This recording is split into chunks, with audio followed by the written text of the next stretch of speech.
Welcome, everyone. Welcome, welcome. My name's Nikko, and this is Brighter Days, Darker Nights. And today I'm joined by my friend and colleague, Sarah Kleiner. Welcome, Sarah. Thank you so much for coming today. Yeah, thank you for inviting me. I've never done one of these on Substack, so it's Yeah, yeah. it's good. It's fun. It's really sweet and it's interactive. It's very similar to an Instagram chat. So everyone, you're welcome to introduce yourself or say hi in the comments that's coming in live. Sarah and I can both see your comments. So if you have questions, you can put them in there and we'll try to get to them. So over at Brighter Days, Darker Nights, for those who are new to my work, I teach about circadian rhythms, light and darkness, and all of the ways you can stabilize and strengthen your circadian rhythm, especially in motherhood, is really my focus. And Sarah just started her Substack, and you do such amazing deep dives and are always really evidence-based. And I love how you dig in and look not just at what were the findings, but also how did this study even come about and is it legitimate? So I'm really excited to see what you're doing. Would you like to introduce yourself for those who are new to your work, so they can hear in your words what you're up to? Sure. I came about all of this circadian work in particular back in 2020 when I was trying to get pregnant in my 40s and just not being successful. It was really heartbreaking and difficult. And I had already had a background in nutrition and coaching and health coaching for years and years and years. And so I thought I'll be really successful at this and was not. And so I found this work and began implementing it. And it worked not only for fertility. I was able to get pregnant. My son just turned 3. So it was, he's a wild toddler. Yeah. Yeah. So he just turned 3, and Amazing. every stage of his development, I've had to learn new skills. And so I appreciate the work that you do for mothers, because it's definitely more challenging when you have a little baby, when you're pregnant, you get these sleep disruptions. So that's how I got into all the work about circadian biology, quantum biology, light. And the side effect I had was I lost 30 pounds before I got pregnant, which I don't recommend people actively try to lose weight before a pregnancy.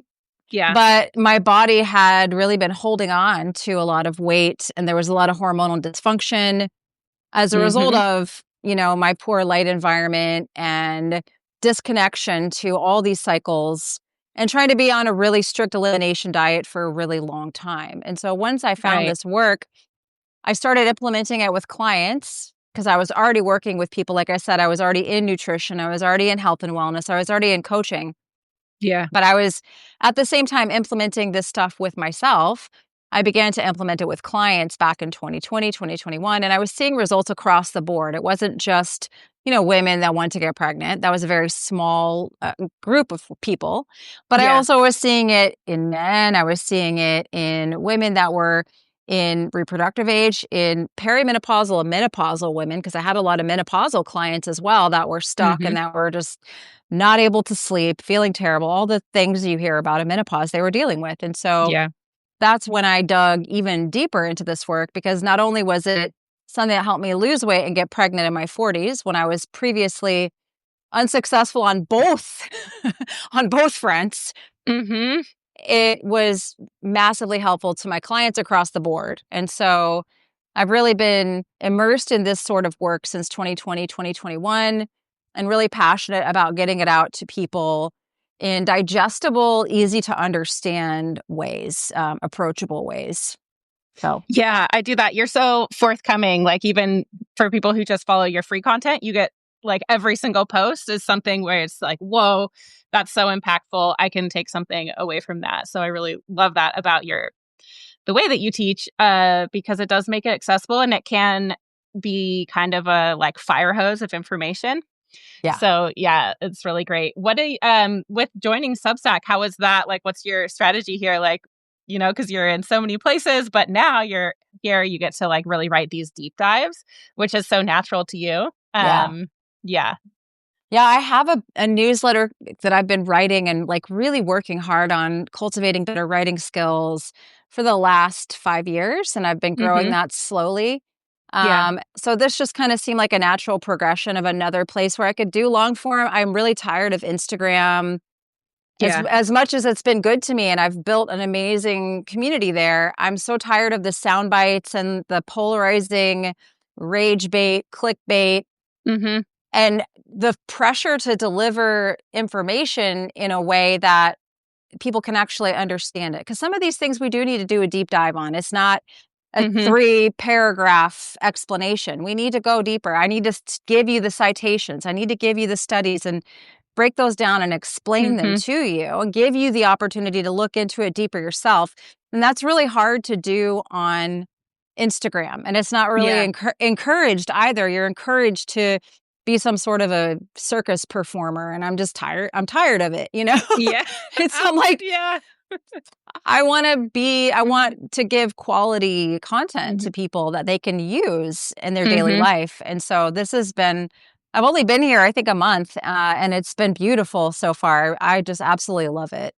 Yeah, I love the being able to actually send the links in there with, for someone like you who's always putting the study in and seeing it in Instagram. And it's just like, you can't click it. You can't go to it. You have to copy. It doesn't even let Yeah. you copy paste out of a comment. Mm-mm. That drives me crazy. I know. So yeah, Substack is so lovely. I've been here since 2021. This was where I started my whole journey.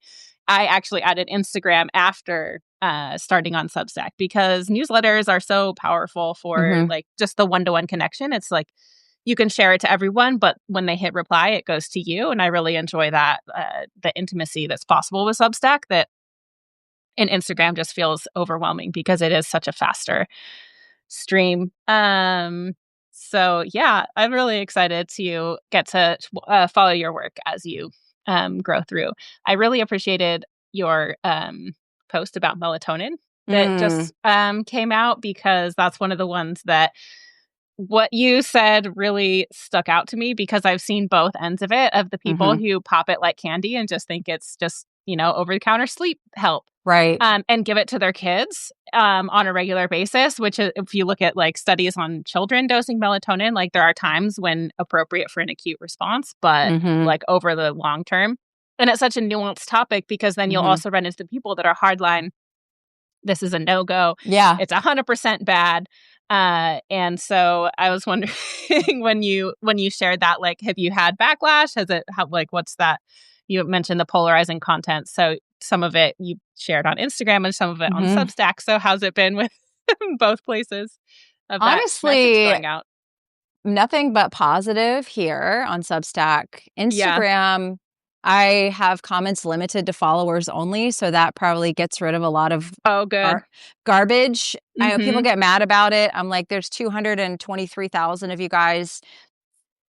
Lots of people have the ability to comment on the work I put up, and I would really rather keep it to people that are here already because it eliminates a lot of trolling and a lot of Oh yeah. like bullying, which I've dealt Mm-hmm. with in the past. I'm like, I don't have the energy for it. So Instagram, not really, but I did put it up on YouTube as a post, and then somebody Oh. had something real snotty to say about, oh, you're Yeah. always changing your mind about everything. I'm like, no, I'm really not. But okay.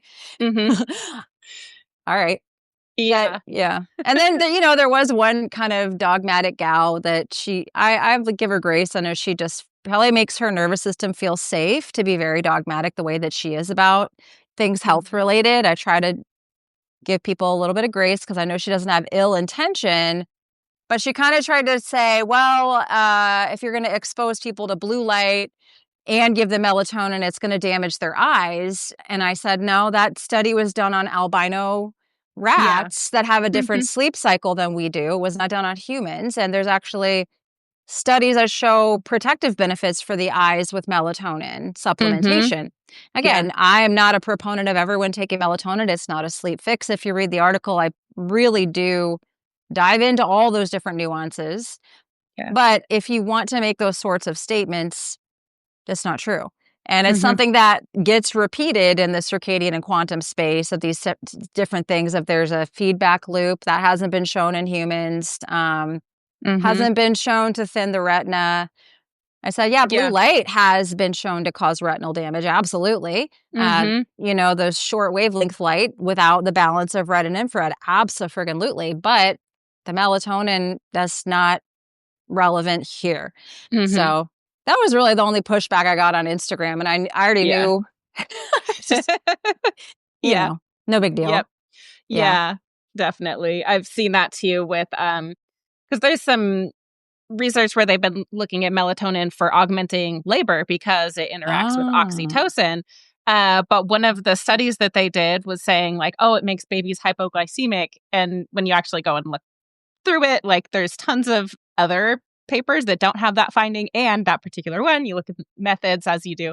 Right. So that's one of the posts that I'm working out. And when I saw yours, I was like, oh, Huh. yay. Because I also like had heard that melatonin supplementation was all bad. And then when I was starting to look at like, oh, actually, there's really good evidence for using it for babies in the NICU. There's really good evidence for preeclampsia. It's actually Mm-hmm. the only thing that they found so far that can safely prolong pregnancy in melatonin Oh, and interesting. preeclampsia. Because normally, if you get preeclampsia, the You diet got to is go. like, oh, you got to go get induced. Yeah. And I talk with women almost every day who have been through that, like preeclampsia to scheduled induction. And it's like, Yeah. well, if it's an emergency, why do we have a schedule? Like, is it severe? Are we going through? And it is serious. Yeah. But melatonin is one of the things they're looking at. So, of course, working with endogenous melatonin in a preventative sense is always the Yes. thing.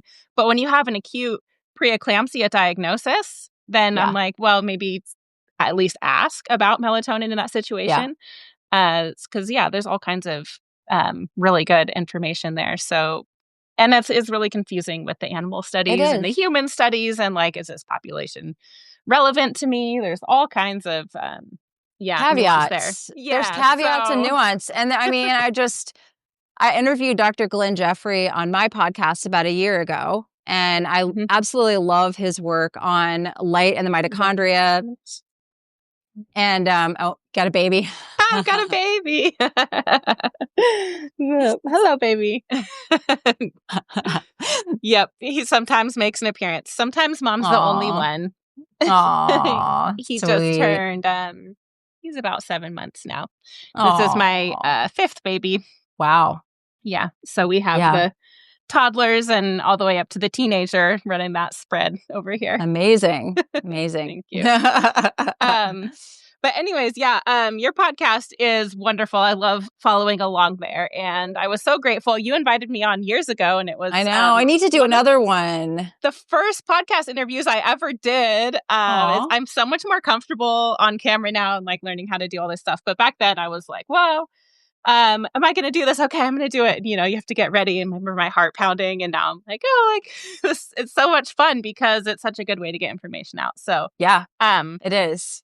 Oh, yeah, what yeah. I was saying is Dr. Glenn Jeffrey and his work, he was just on Huberman. And I Yeah. finally listened to that episode because I was like, well, I already interviewed him a year ago Mhm. and I've already been studying his work. But it was actually a very good episode that Glenn did with Huber. I really enjoyed it because Glenn is just so lovely.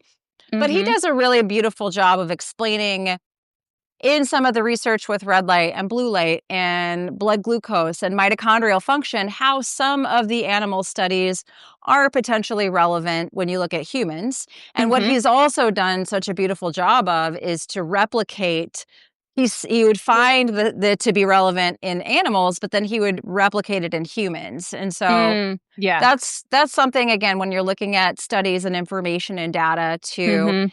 is there similarity in the mitochondria? Is there, how does this play across from Yeah. humans to animals? Because we don't want to just say all animal studies are garbage, Mhm. but some animal studies are garbage, So, Yep, definitely. yeah, That's part of what we're working on. My work with the Institute of Applied Quantum Biology is developing our research program where we're actually nice, working to make practice-based research a reality for people who are in the quantum paradigm. Because nice. we know how to read those animal studies and figure out Hmm. which ones are worth seeing if they work. And as you shared, like you start doing this with your clients and you start getting the feedback, and it's almost every time I find outsized results. Like you start doing it because you want to feel a little bit better, you think it might be good for you, or you think it might help with one symptom, and then suddenly all these other unexpected symptoms start to clear up. Yeah, So that's such a universal finding yeah. from people who start working with light. So that's what we want to get that documented because there's so many Hmm. practitioners who are like you who are starting to do this kind of work, and then like, how do we feed that back into the system?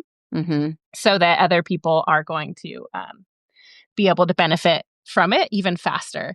Yeah. But in the meantime, there's, the work that you're doing is just so good because it's accessible and people can just experiment it with themselves. You don't necessarily have to have that like exact perfect study to say, oh, I'm going to try, because the things are really simple, right? Like you Mm-hmm. share about it, your protocol, like your morning protocol you just shared, like you go outside.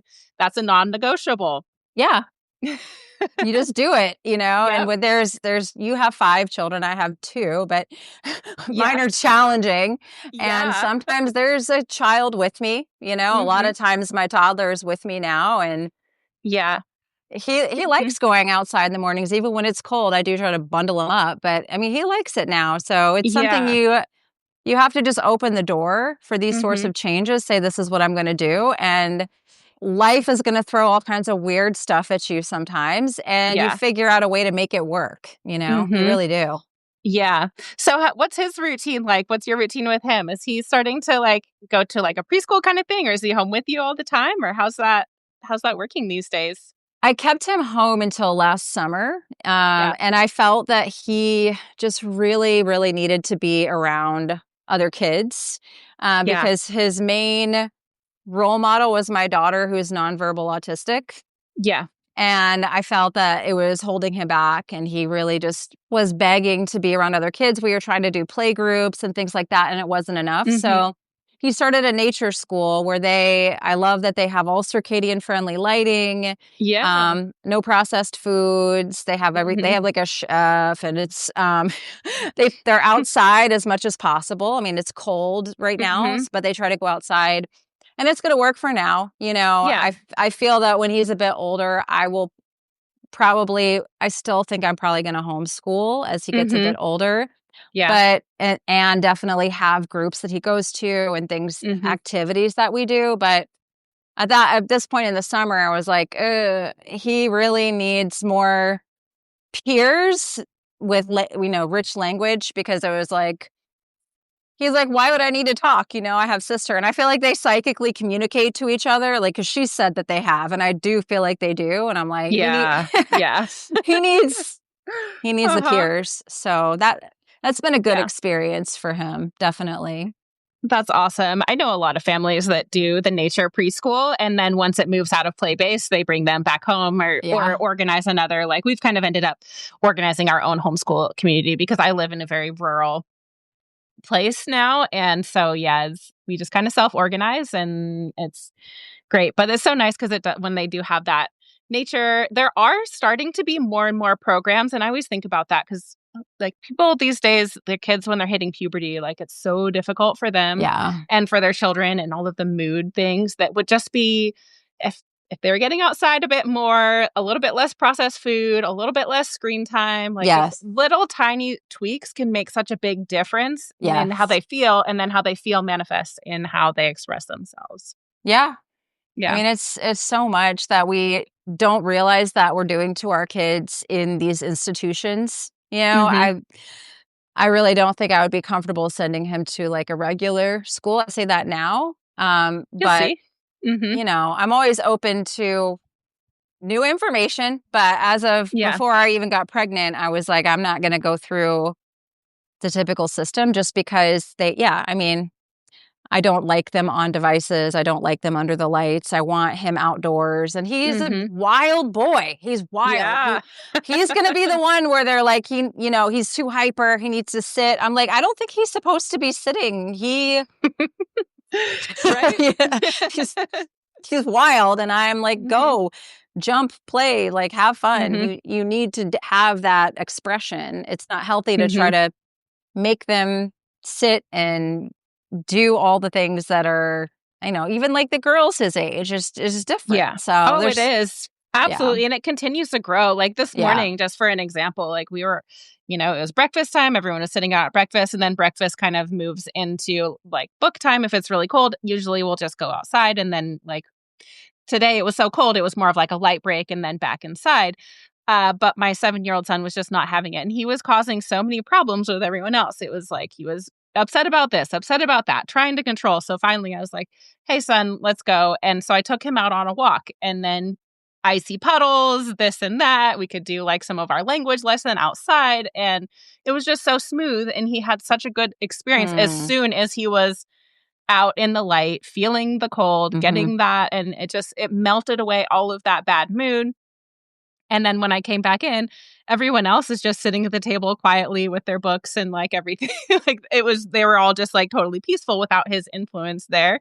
And he was also totally like vitalized by the experience.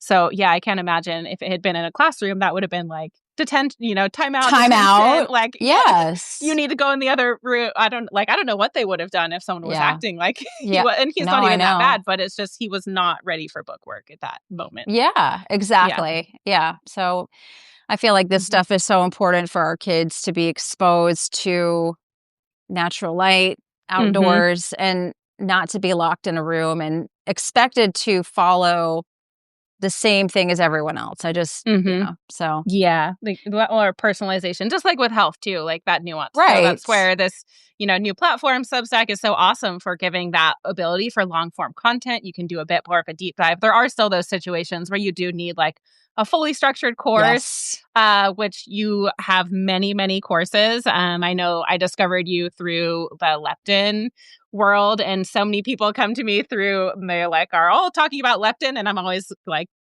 you follow Sarah Kleiner, don't you? And like, oh yeah, I've taken all of her courses. But yeah, you're very, very well known for understanding metabolism and understanding the nuances of metabolism in a way that's, thanks to your journey, but also your mind and being able to synthesize that. And that's, like podcasts are great and blog posts are great, but eventually sometimes it's nice to just have that structured learning. So some of those courses are now available for your paid subscribers, right? You put a couple in there into your Substack. Yeah. So what do people get when they sign up? If you become leptin course. I did a 3-day leptin reset that I wasn't going to put it out until January, but I just added it over the weekend. So if you are a paid subscriber, you automatically get that. You get the Winter is Coming course, and then you get leptin sensitive for the holidays, but I'm taking that off after this week because it's not the holidays anymore. But if you want to get that now, you had lifetime access to it. So you just download it, have access. It's not like exclusive to Substack. You would just download it and have it for next year. But and then free subscribers, I'm giving and you get as a paid as well, seasonal food course and UVB and red light therapy protocol, which is what I did during pregnancy, just because I was personally not comfortable with taking vitamin D during pregnancy after kind of looking through all the different research. And I was also not comfortable in just like letting it be natural through pregnancy. It's my personal choice. And so that protocol that I did specifically during pregnancy is for free subscribers and paid too. So great. Yeah, that's awesome. Yeah, I love how you put together everything into a protocol, because I know so many people that just experiment with health and then they're like, oh, this or that. And then it's almost like they forget about it. It's just gone by the wayside. But you're like, hey, I'm going to take this, I'm going to package it up and make it useful for other people who have the same challenges, because we are all human in this area, and like so much blue light dysregulation of all of the hormonal rhythms. So like to get back on track. That's another one of the things that I saw you put out recently that was really helpful, I think, was like, you can go hardcore winter, but if you haven't had a summer, then like that might be very disruptive to your body, especially for women. We do just have like a little bit higher demands on us through the birthing years, that if you just like want to go all hardcore, sometimes it's better to have like a more metered approach. And we do have tools that can be supportive. So I feel like you're the person I send to when people are like really interested in testing, or I really want to, know about supplements or like those kinds of things. I'm like, like go and check out Sarah's work, because you do a really good job of like being honest and also giving things a chance. So not just like out and out saying no, but also not like whole hog. Yes, this is like the be all end all of like, the future of health and wellness. I mean, I've learned since I've been online for the last 6 years, almost 7 years now. It'll be 7 years in January that I've been really like online. Wow. But like I said before that, I was really doing coaching 1-to-1 health and wellness for years. And so I've learned really the hard way with being online that you can't just take someone's word for it because they're a doctor and they have letters behind their name and they're just saying something as an absolute fact. Always like peel back the layers behind what they say and don't just repeat it because they said it. Because I found a lot of people with big names and lots of letters to be wrong about things. Yeah. And Mm-hmm. very wrong, not across the board, but for specific populations of people. So there's always kind of a maybe trust but verify, or just like don't trust, verify. Yeah. That I've really learned the hard way over the last 6 years, almost 7 years of like being online and talking with Mm-hmm. so many people across the world, across different health scenarios, across different health challenges. And like, this could work absolutely beautiful for somebody in this location of this age with these, little, very minuscule to no health problems. They just want to lose weight. Brilliant. Mm-hmm. Then this other Yeah. person over here, disaster. So Mm-hmm. you have to learn how to see different scenarios and understand it's never really going to be one size fits all for a lot of things. Mm-hmm. Yeah, that's one of the things that kind of drives me crazy in social media comments is I'll say something like, just like something. And then there's that person who wants to come in and say, oh, well, I know, like, what is it? Like, oh, like, it's a good idea to eat meat when you're pregnant, and be like, I know someone who had a great pregnancy that was vegetarian. I'm like, I didn't say that wasn't possible. I just said that, it might be easier to meet your nutritional requirements if you're eating meat. And that my experience was that it really, really helped me. So yeah, that nuanced conversation is always. It's like I said, it's so hard to have it. That's why I love Substack, and I'm so excited to be here and just really over the next year, I have so many fun things I want to share and things I want to write about. I have like a list of topics. I'm like, oh, I'm going to deep dive that. I can't wait. Because when I do share something on Instagram, it is like a lot of people, well, I did this and I never had that problem, or I'm this and I have that. And you just get people so angry with you for sharing a simple study. And then it's like, well, it's a study, it's not like a personal attack on you, and it doesn't invalidate your personal experience. And I'm sorry. Yeah, I know it can be shocking. I think people do tend to take things a little bit too personally sometimes. Yeah, because it's not, we didn't have that person in mind when we were saying that. Right. Yeah, definitely. So you have a contest running for your Substack. Will you tell me about that? It looks really exciting. Yeah, I'm really motivated to build this platform and bring people here. I've got, like I said, a good solid community on Instagram, a newsletter I've been building for the last 5-6 years. And I'm like, come on over. So I basically emailed a lot of different brands that I work with, like Sauna Space and Bon Charge, Jasper Air Purifiers, Viva Rays Blue Blockers, like some of my absolute favorite things that I use on a daily basis. And just asked, like, hey, would you be willing to donate to my giveaway? I'm also going to give away 2 lifetime access passes to MyCircadianApp, which is the app that I worked to develop about a year ago. It's only been a year now. Yeah, and it's already like a standard. Recommend it all the time. Check it out all the time. I love the Lux meter feature. It's so helpful. So helpful. I was actually so surprised the other day because I was outside, but it was this really great day. And I'm like, I'm going to try it outside. And it was like 34. I'm like, what? I know. It will shock you sometimes. You're like, well, okay. Guess I'm going to be staying out longer then. Exactly. What I want to do, I need to talk to my developer to see if it's possible, is have like a Lux collector. So you could kind of somehow quantify like how many Lux you're collecting through that time when you're outside. Yeah, so that's something awesome. I want to do that in the near future. I worked hard this summer to have a UV, like to adjust the UV index based on sand or snow or water, because that increases the reflection, increases the UV index like 60%. And people don't and the reason I did that is I got sunburned when I was in Miami from sitting under an umbrella. Oh, but it was all of the reflected light. Yeah, my husband came down to the beach. He's like, "You might want to go inside." I was living my best life, reading a book under the umbrella. I'm like, "What are you talking about? I'm under an umbrella." No, the sand was, and it was like half my Mhm. face. It looked very bizarre. Yep. Cute. Come back from from vacation with like half a sunburn. I'm like, Yeah. oh, I need to fix. Mhm. I need to fix my app so that people are aware of the fact that Mhm. the sun can reflect off these surfaces and create a really Mhm. strong UV index. So Mhm.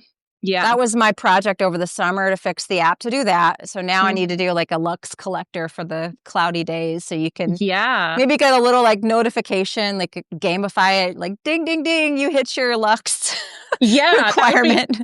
awesome because that's one of the things that, that I'm sure that you've had to answer this a million times too, and everyone always asks me, "How long do I need to stay outside?" I'm It's like, subjective. "It depends."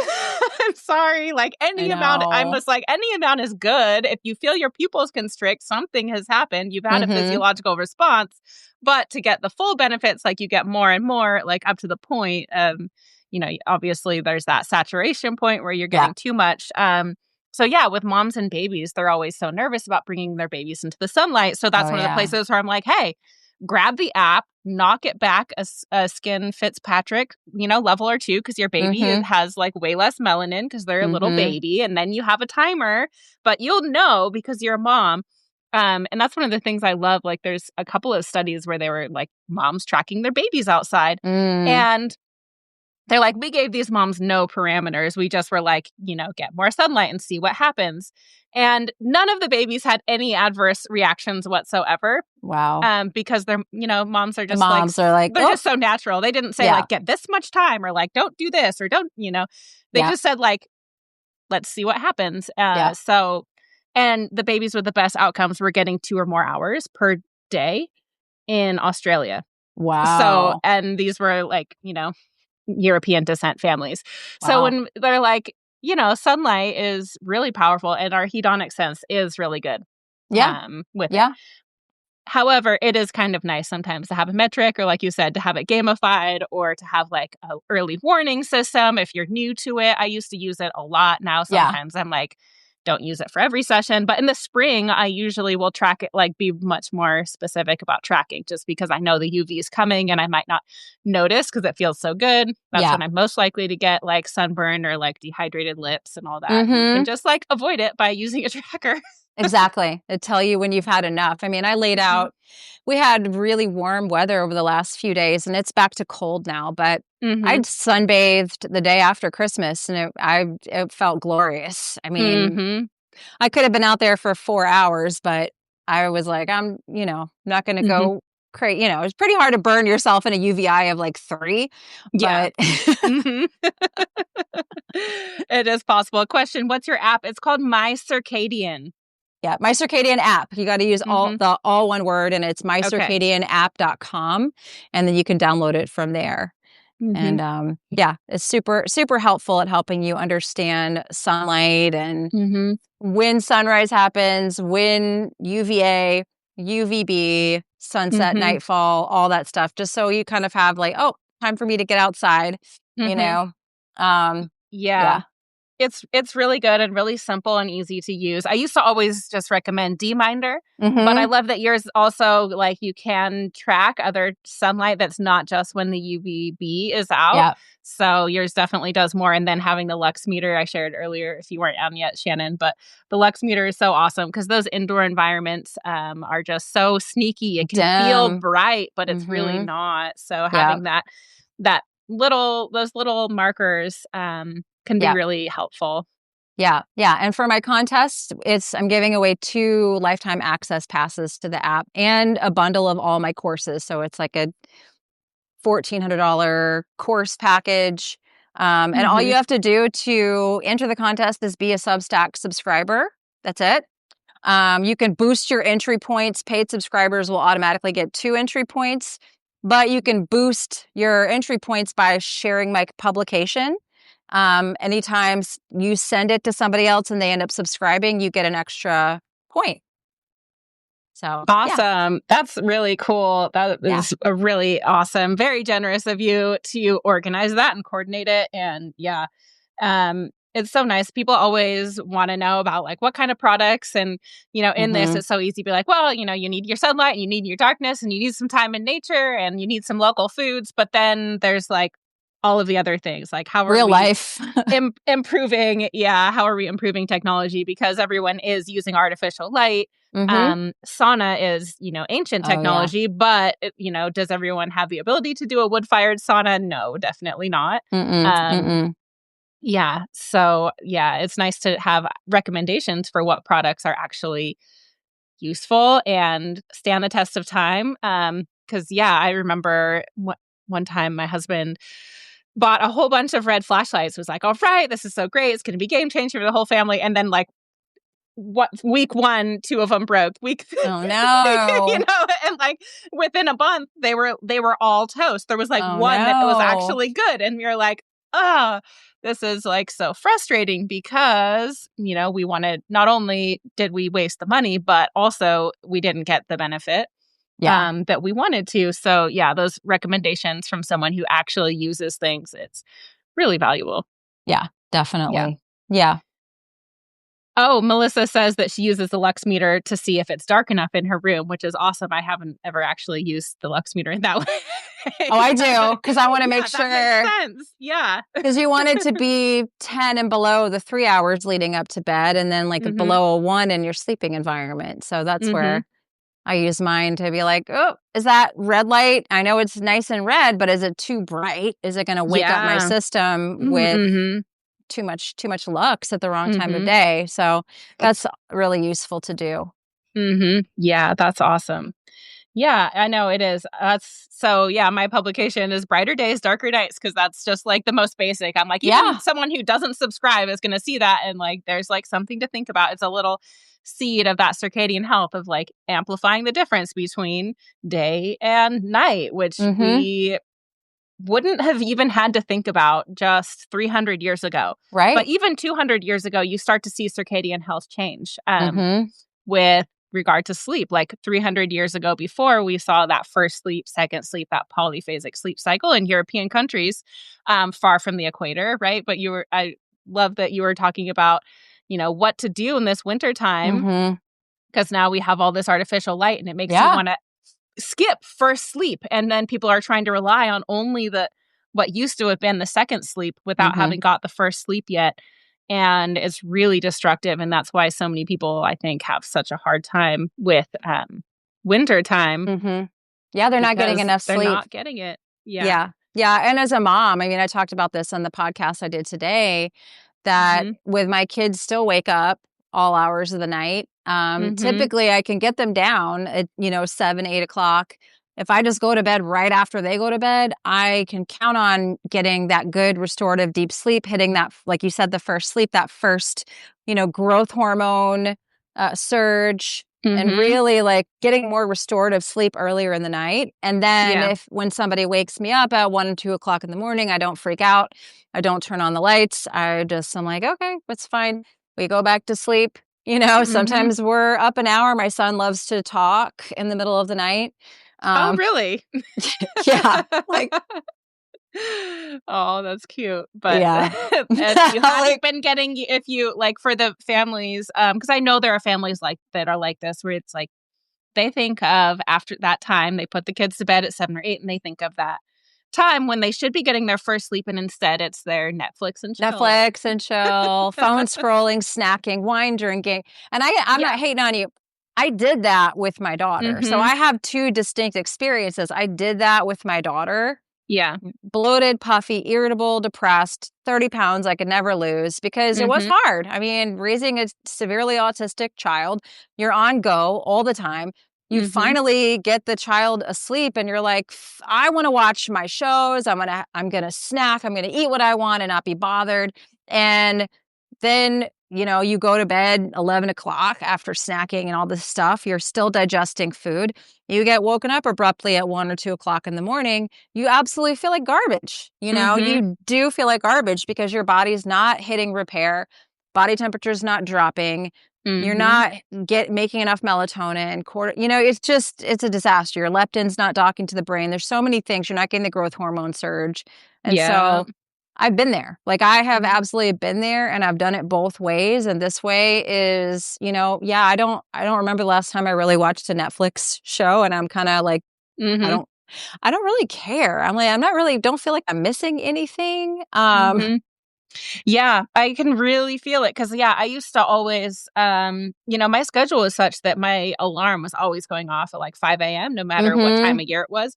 And that feeling of like waking up, my heart used Oh, to always pound and like my eyes would always be gritty, like yeah. every single morning. So once I started shifting my health and things to then now, like when I wake up and if my eyelids just feel all like juicy, my eyes, like there's like the Sandman puts you to sleep, but like he Mhm. shouldn't still be there in the morning. And that Mm-mm. was just something that I always thought was normal, and now same thing, like, getting up to tend the kids in the middle of the night. Mhm. It's nice to not be, like, panicking, thinking about tomorrow already. Like, it has Yeah. really allowed me to live a lot more in the present moment because I can wake up anytime feeling just, like, fairly alert and calm, Yeah. Yeah. which is Yeah. amazing, Yeah. because that's not the narrative about what Mm-mm. motherhood is like. Having 5 Mm-mm. kids is not supposed to be, like, calm. No. Right? And No. there are moments where it's not. Mary has a question about first sleep and second sleep, which is just the idea that humans have different patterns that we can potentially sleep in that our circadian rhythm will allow for. And so most of us think that monophasic sleep, which is sleeping all at once, Mhm. is the best. And most sleep research is in trying to help everyone to have one consolidated sleep. And Mhm. it is very convenient. And I'm sure Sarah's most recent post talks about it, and I have posts talking about it too, that if that's what you want, then you can use your light and darkness and like meal times and everything to do that. But what I usually teach for moms who have young babies and are up all night is more of an ancestral sleep pattern that is more of a polyphasic. Especially a biphasic in the Mhm. wintertime is really natural. So you have your first sleep a couple hours after sunset, and then you sleep for like 2 to 4 hours. Then you actually wake up, usually with the moon, and then you might tend the fire, visit, like for us, checking on our kids, all of that kind of thing. You get up and you have another round of kind of like little bit of chores and stuff in the middle of the night. You don't turn all the lights on because artificial Mm-mm. lights mess this up. Your Mhm. melatonin stays flowing, and then after that, you have a second sleep. That's like from after midnight until dawn or whenever it starts to warm up. So that's first sleep, second sleep. There are tons of like documented stories from before artificial light. So in the 1800s, this went away. But before the Mhm. 1800s, if you read 1700s literature, then there's all kinds of references to the first sleep. And then the middle part, they would call it the watch, and then Mm. second sleep. Or the morning sleep. Sometimes they would call the first one a nap. And so I've known women that naturally do this, like that they Mhm. will like they make dinner, everyone eats dinner, they fall asleep, and then they wake up at midnight to wash the dishes. And I always thought that was crazy. But now I've learned, like, oh, there's all kinds of things where they talk about like the mother's candle never goes out, right? Because Mhm. women's work, especially with a family, like it does have us on call Yeah. all day. And I never used to give myself the permission. Like it could potentially look like me spending 12 hours a day in bed, but it's not really because I'm like lay down, get up and tend them, go back to bed, get up again, go back to bed, right? All of this like Mhm. disturbance. If you don't allow yourself that longer time, and especially if you're skipping that first sleep, Mhm. you'll just feel like crud. Yeah. And I've been there too. Yeah. All of this is a learning process. Yeah. Absolutely. Yeah. Hmm. Yeah. Amazing. Yeah. And the kids, really, the circadian kids are amazing too. They really respond well to it. You can I did a post recently about how you can chase your kids to bed just by turning the temperature and the lights down in the Mm. house, right? It's Where it's true, like, yeah. yeah, if it starts to get cold, then they start to slow down and get sleepy. It's just what happens. But if you just Yeah. keep a solid 70 Warm and the degrees, lights and the TV.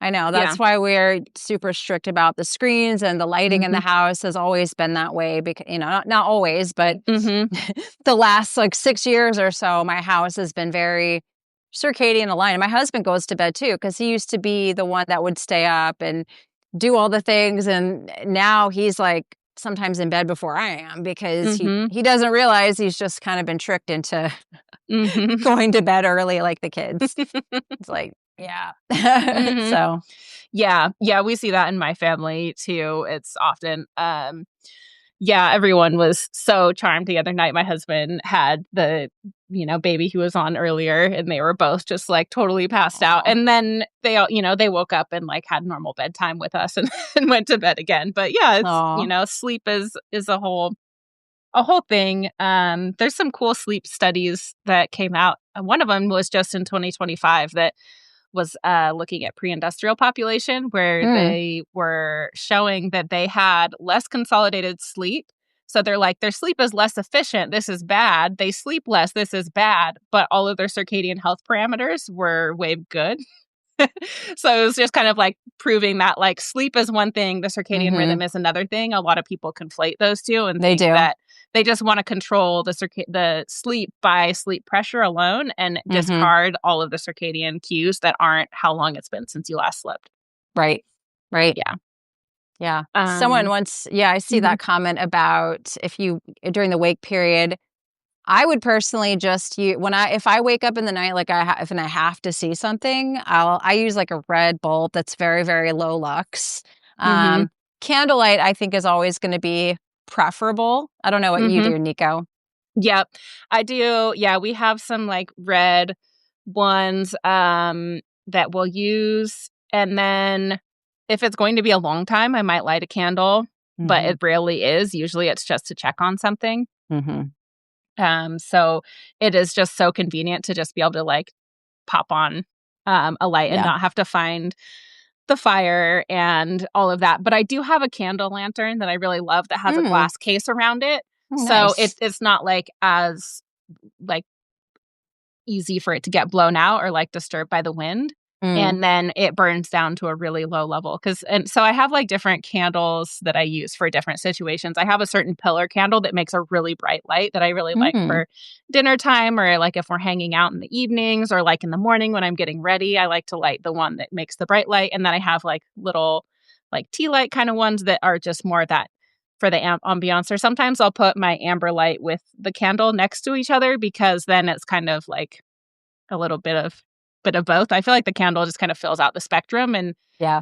um but that being said, like my children are all they're not going to mess with it. They know Mm. not to mess with it, and I have like systems around all of that and they're used to it. Yeah. My So kids would mess with fire, so we yeah. don't.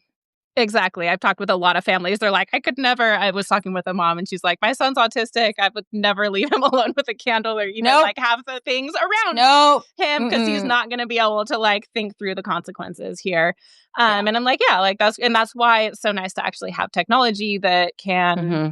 reduce the circadian disruption. So even if it still has flicker or like these other problems with it, like if it's dim and not blocking, like at least if it's allowing your melatonin to flow.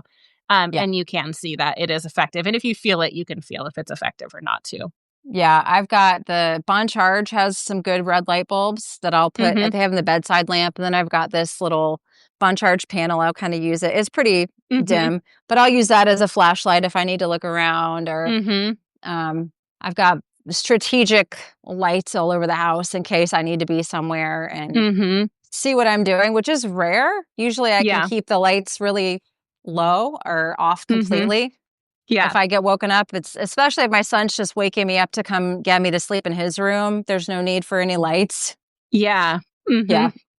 Oh, Yeah. yeah, that's right. Yeah. I have my children that are most likely to wake up are both in bed with with me. I have my baby and my toddler Yeah. there, and then the other ones have um have their space. But I also have those strip lights, like the red strip lights, Mhm. because my house is split level. So like having that Mm. underneath the stairs, it's very dim, but it does make it so that like it's safe to be able to get around and not trip Yeah. on things. Yeah, because it's like, Yeah.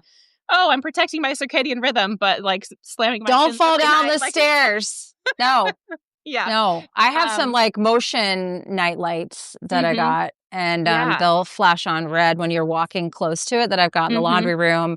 and then down the stairwell also. Yeah, So, we have that in the bathroom because everyone is going to use that space, and then they just like don't even have to think of turning the light on Right. because it just comes on automatically. They don't have to find it. Right. So those are really useful. Yeah. Torches. Yeah, torches are great. Yeah, Mhm. absolutely. It's like a flashlight. Yeah, Mhm. absolutely. Yeah. We also have some like we just get like put the auto tape Mm.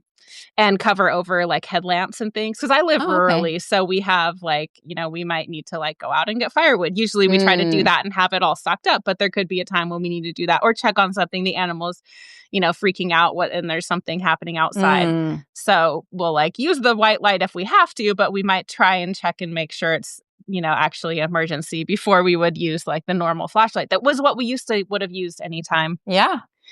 There's all kinds of situations. One of the questions I get, is about the street lamps, which is something that I forget about because like we have 40 acres here. So none of my neighbors' lights are at all like any light pollution that's coming in is from us. But other people, they're like, we have these huge street lights. What do you do for that? I'm like, well, they have blackout curtains. Unfortunately. You got to have them. I put in black because we're in the middle of the city. I'm trying to get out to be more in the country. That's my goal for this year, for 2026 is really? How exciting. I've had enough of city living. I'm done.